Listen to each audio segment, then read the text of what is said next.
Hi everyone, it's Darlene. Welcome back for another card video. Today's card is a pretty simple and clean holiday card.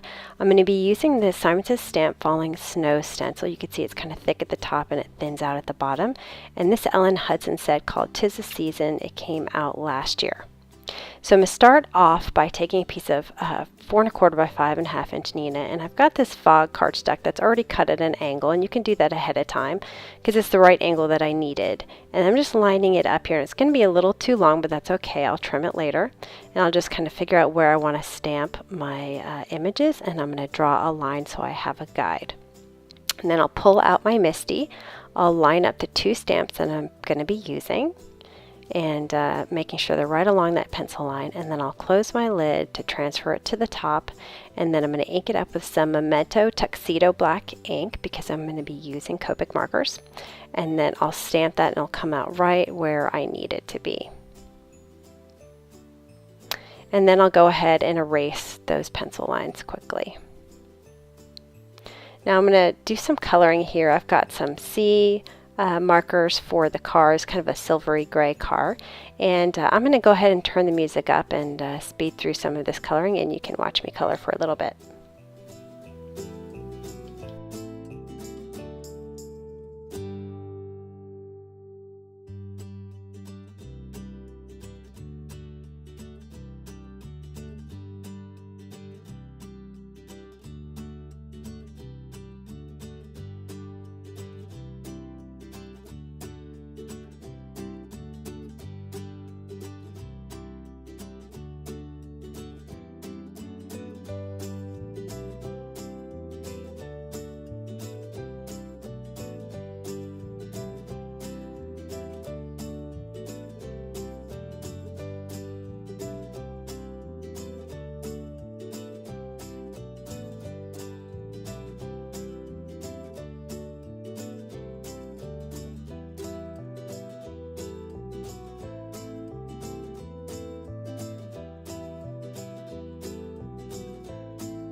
Okay, so I made a couple of mistakes drawing out of the lines, and so I waited until it dries, and that's the key.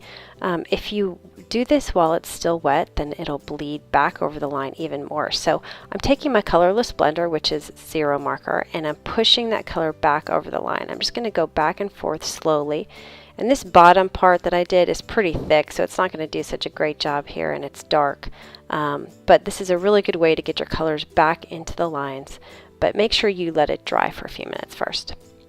Okay, this is some masking tape, and it comes on a double roll, and I'm going to adhere it here to the bottom of the car, so this is where the road is going to be. I'll make sure that's secure in place, and then I'll figure out where my stencil needs to go on my cardstock, and then I'll carefully flip it over. And what I like to do is adhere my cardstock to the stencil itself, so I don't have to worry about securing my cardstock to the mat and then my stencil to the mat, and what if it moves. And so this, I know it'll always be in the right place. Now there were quite a bit of snowflakes on the car, and I didn't want too many. I wanted a couple, but I spent a lot of time coloring it, so I didn't want too much snow on there. So what I did was I took some masking tape and I covered up some of the snow holes so the paste wouldn't get in there. So I'm using some Wendy Vecchi embossing paste, and the key is to use the back of your palette knife here. And you'll use that to scoop up some paste, and apply it to the stencil. So I like to apply mine in a really thick layer at first, and that way I make sure that I've got all my holes covered. You can see some got on my craft mat, and I ended up putting my cardstock in it, which was, oh, here we go, bad thing, and I'll show you what happened later on. But anyway, so I've got this thick layer, and then I'll scrape it all off. And that'll give me some more paste. It'll even it out, and then it'll give me some more paste to apply in the next section. So I'm going to keep repeating this process, and I've got my areas protected by masking to make sure it only gets in the areas that I want it. I'm going to go all the way to the edge and use that same scraping method. And I never went back in to get some more paste, because just that little bit you can really spread out, and then the cleanup is a little bit easier also. So once I get that all spread out, I'll go ahead and clean off my palette knife. So I'm going to scrape it there to get any extras, and then I'll go rinse it off in the sink.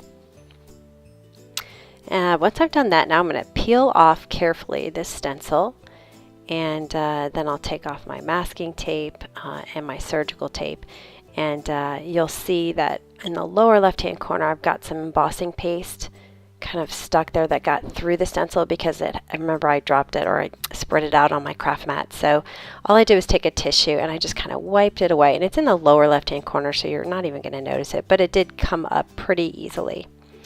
And then I just removed the surgical tape, and then I took my finger and I ran along the edges to make sure there wasn't any hanging off. Next, I'm going to take my Wow Sparkling Snow embossing powder, and I'm going to sprinkle it over the embossing paste. And I did wait quite a bit of time. I cleaned everything up before I did this. You've got plenty of time because the embossing paste doesn't dry very quickly. So I'm going to sprinkle this over it, and you'll see it just gives it the perfect amount of shimmer. And it's got some iridescent sort of colors in it, and I love to use it for snow. You'll see I used just a scratch sheet of paper underneath that's been folded in the middle, so I'll just kind of gather it up in the middle and pour it right back into the bottle. And then anything that's extra, I sort of dump it on the floor, I guess. I just kind of shake my paper, and the vacuum will get it up later. It's really just a little bit. Now you'll see I have some little bit left over on my craft mat, and I have this glitter cloth, and it's kind of a waxy cloth, and it just picks up embossing powders and glitter so easily. I have a package that I've been using for a really, really long time. In fact, I don't even think I've touched half of it, so I love that. Anyway, so I'm going to create the road here with some W1, 3, and 5, and I use my chisel tip to start with a strip of W5, and then I overlapped it a little bit with W3, and now I'm going in with the brush tip of the W3 to blend those two. Next, I'll take my W1 and do a line of that, which overlaps a little bit with the W3, and then I'll take the brush tip of my W1 and blend the W1 and the W3. So I'm going to let that dry for a little bit, because when you're using colored cardstock, you have to kind of let the Copic marker dry a little bit before you can see how it's really going to look. So I started to adhere this to the base, and I realized I forgot to heat set it. So I'm going to go ahead and take my heat tool, and you can see it starts to bubble up a little bit. I had some warping on this, and I'm not sure why. I guess because the embossing paste was a little bit moist, but it wasn't too big of a deal. All right, so now I've got that heat set, and I can go ahead and adhere my fog piece, and it was a little bit too long, and that was on purpose. So I'm just going to cut the bottom off with a scissor and make sure it's even with my Neenah cardstock. Now I'm going to adhere this now to the card base, which is folded 4 1/4 by 5 1/2, and it's folding on the left side. I'm going to even it up just perfectly and press it down. Now, as I noticed my markers, I didn't like that really kind of harsh line between the W1 and the cardstock. So I took my colorless blender and I just kind of went in there and colored that edge. And I have a time lapse here where I'm going to let you watch it dry. So here we go, it's starting. And you can see how it really, really blends together so quickly and so well. And it fades out to be this perfect fade to cardstock. And that's how that turned out. So anyway, I hope you enjoyed that card. It's pretty clean and simple. A nice holiday card with kind of different colors in it too. So I will see you next time. Thanks for watching.